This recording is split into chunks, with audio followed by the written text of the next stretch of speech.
Hey y'all, welcome and or welcome back to my channel. Like I promised, I am back with another video. I am super excited again to this video. I'm actually currently in Brooklyn, New York, best place in the US, my hometown, and I'm visiting for a little bit because I'm here to see Maxwell, okay, something, and I'm excited. So let's go ahead and just jump straight into this video. Today's drink of choice, y'all, is water. I'm plain Jane today. I don't have any fancy drinks for you. It's just water. So in today's video, we are going to be talking about your intuition and how to know if you are following the right intuition and how mindset can play a role in your intuition. This is a video that I've spent months thinking and planning on, and I am super excited to share with y'all. So of course we have to get our Google definition, and when I go on Google, I see that intuition is the ability to understand something immediately without the need for conscious reasoning. And I love that they included conscious because we're gonna kind of go into that just a little bit. So I think this definition is pretty spot on, and of course there are different ways that we can go ahead and break it. So when you think of your intuition, you want to think about, let's say for example, you're walking down the street and you don't really know which way you're going, right? And you're deciding if you want to go left or right. You know, you don't have Google Maps right now, you don't have Apple Maps, you're just going off of pure intuition. And now, if your intuition is spot on, you might end up going in the right direction. And if your intuition is not spot on, you might actually end up going in the wrong direction. So when you think of intuition, you want to think about that. Your intuition is also something in terms of how you perceive people. So let's say, for example, you meet someone and you're automatically a little bit thrown off and you're kind of just like, no. And your intuition ends up being right, and this person just ends up not being the best person ever. Or your intuition can say, hey, this person is a safe person, this person is a good person to be around, and your intuition was correct. We all have different ideas of what intuition is. Go ahead and drop it in the chat. What do you think intuition is? What do you think of? Or maybe some instances where you followed your intuition and you were right. Or maybe some instances where you followed your intuition and you were wrong, because it happens to all of us and it's okay. Right? And of course, this channel is for the girls and for the guys, but of course, I always speak on women. Women naturally have a stronger intuition. That is something that we are built with, and sometimes for some people it can deteriorate as time goes on, depending on life circumstances, environment, and so many factors. So we can talk a little bit about how to tap into your intuition, which is obviously there's multiple ways depending on the type of person that you are, religion, spirituality, you know, if you're a worldly person, whatever the case may be, there are multiple ways. For one, what you're gonna need to do is you're gonna need to hit a hard reset, okay? And this reset can be if you want to take like a quick 12-hour fast, if you want to do a quick 3-day fast, if you want to decide that you're going to delete your social media for a few days, if that means cleaning out your closet, cleaning out that room, okay? Whatever the case may be, you want to go ahead and hit a reset. And what this reset basically does is put you in the mindset and the mind shift, because that's what this channel is about, is shifting your mindset. It puts you in the shift of getting ready for something new. Like a computer, you hit reset and you restart that bad boy, and guess what? It's running better. So that's one of the things that you do want to do, is start a reset. Whichever way that makes sense for you, if it's going on a 3-day prayer, if it's fasting, if it's visiting your favorite people, if it's maybe being an introvert for a little bit, whatever the case may be, you need to start with a reset. And with this reset, essentially what you're doing is quieting your mind and your spirit, okay? In order for you to be able to be most in tune with your intuition, you need a quiet mind, you need a quiet spirit, a quiet heart, okay? Your intuition, you will never hear your intuition if there is a lot of noise. And that can be external noise in terms of people talking to you, saying things to you, giving you advice, putting their input or projecting onto you. Or it can you just being, not in tune with yourself. So you need to quiet your mind, quiet your heart, quiet your spirit. Of course, this channel, we always talk about journaling. If that means journaling, that will help to quiet down your heart, quiet down your spirit, quiet down your mind.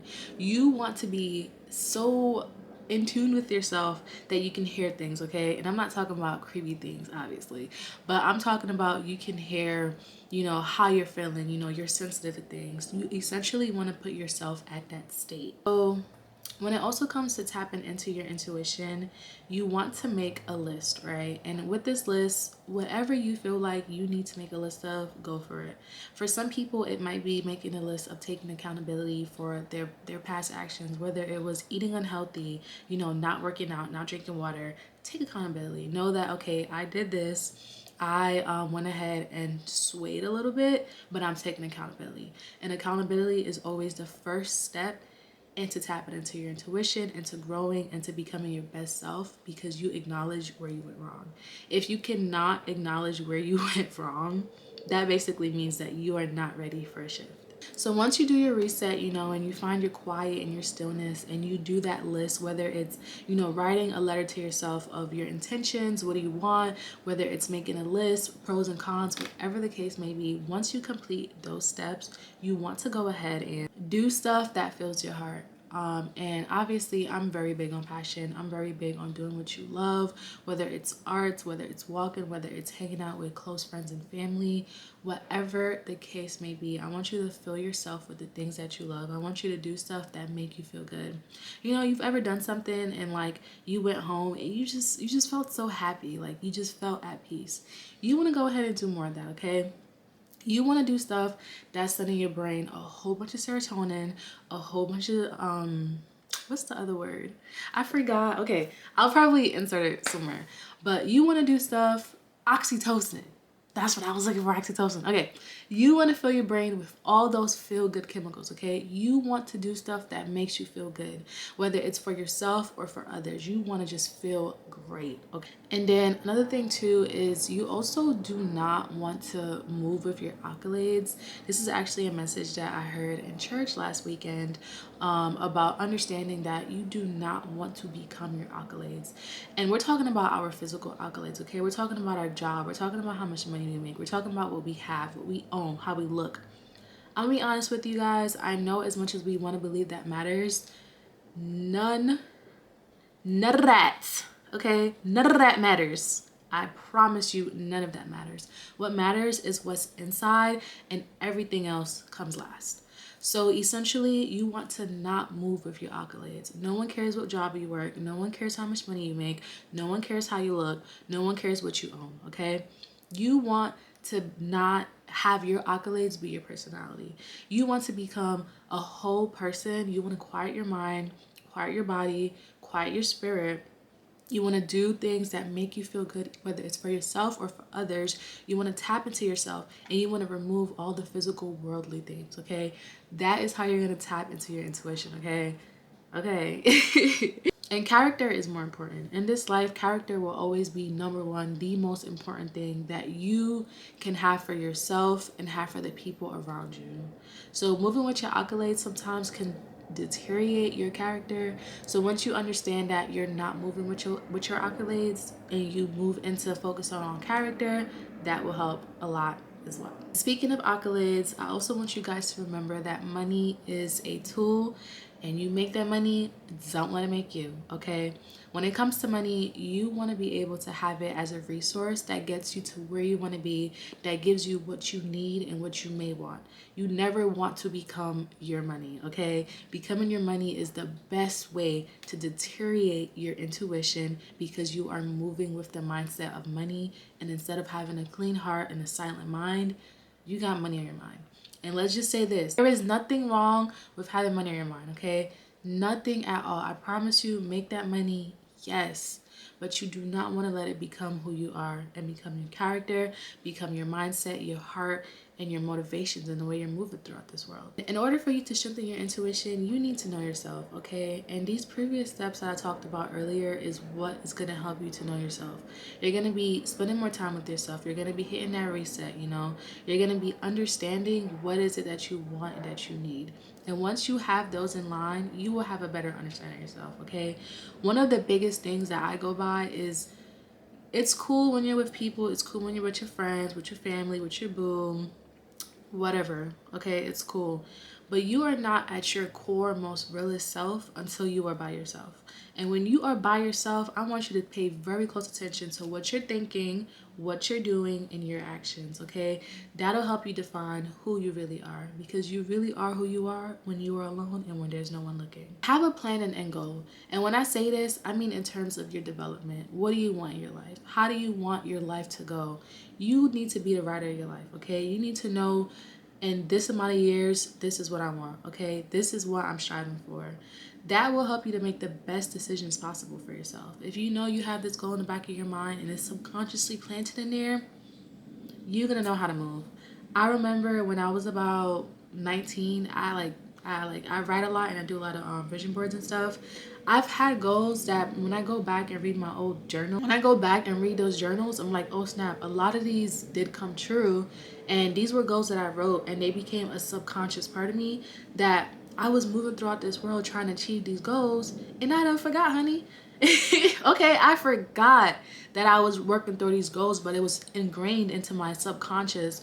And like, this is how I was moving throughout this world. So yeah, I want you to find a support system. You guys know I'm super big on support systems, okay? Now, if you have a bunch of cows and your friend has a bunch of chickens and you need advice on a cow, would you ask your friend with the chickens? No, okay? You need to find a support system of people who is like-minded and people who are moving towards the same direction as you, okay? You go out and you find those people. I am very big on going out and meeting people that is like you. Yes, we love our circle. Yes, we love our friends. Yes, we love our family.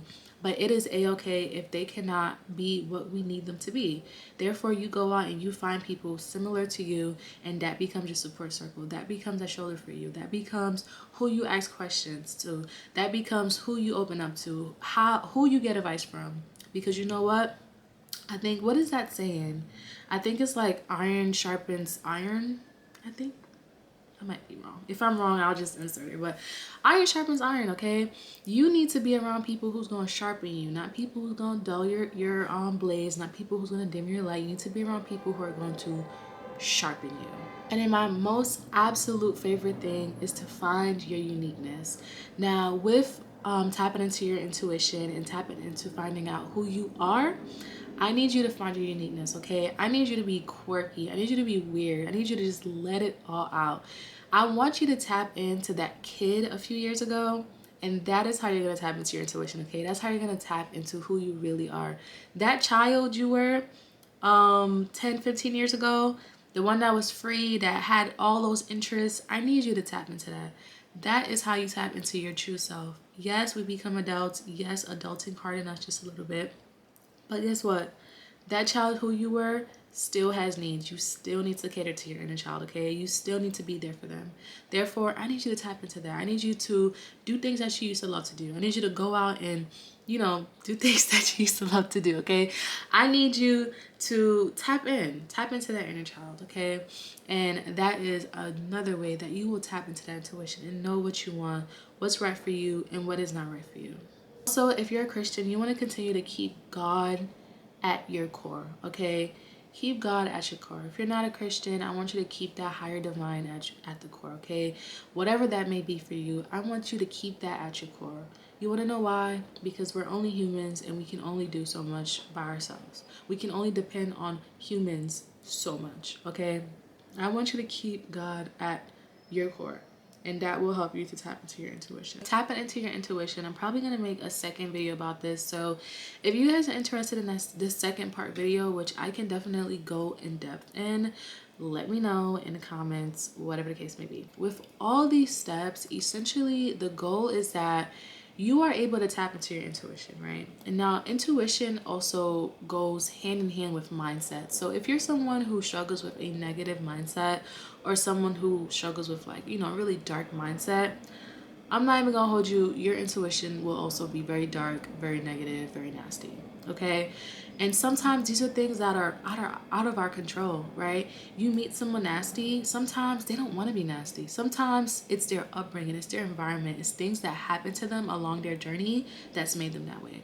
And if you can take accountability, like we said earlier, and know that, okay, maybe I am not thinking in the most bright and happy and pure space. Maybe I'm thinking in a negative mindset. If you're able to take accountability and understand that you are not in the right mind space, you are able to create that shift, right? And that's why we mentioned accountability earlier. So with your intuition, you really want to make sure you're focusing on these key components and able to tap into your intuition, because you want to start new. You want to start fresh. You want it to be what you want it to be. And now with mindset, like I said earlier, if you struggle with a negative mindset, your actions will be negative. So I do want to make a video about connecting into like how understanding how a mindset can ruin your intuition, or more so how a negative mindset can ruin your intuition. So if you guys want that, just let me know. I'm always down to like chitter chatter, favorite thing to do. I'm a yapper, okay? Always down for that. And I really appreciate you guys for watching this video. I know this video was a little bit more quick, but this is something that I just wanted to do while I was out here in Brooklyn. I'm from Brooklyn, and coming back here is like a whole 360 moment, okay?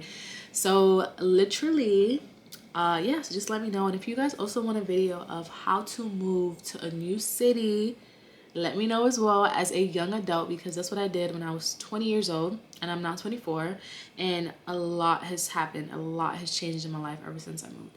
So if you guys want a video on how to do that, we can go into finances, we can go into the emotional, friendships, blah, blah, blah, blah, blah, blah, blah, whatever. Let me know and I will come back and make this video. It was nice chatting with you guys, and thank you guys so much for watching, and I will see you guys in my next video. Bye.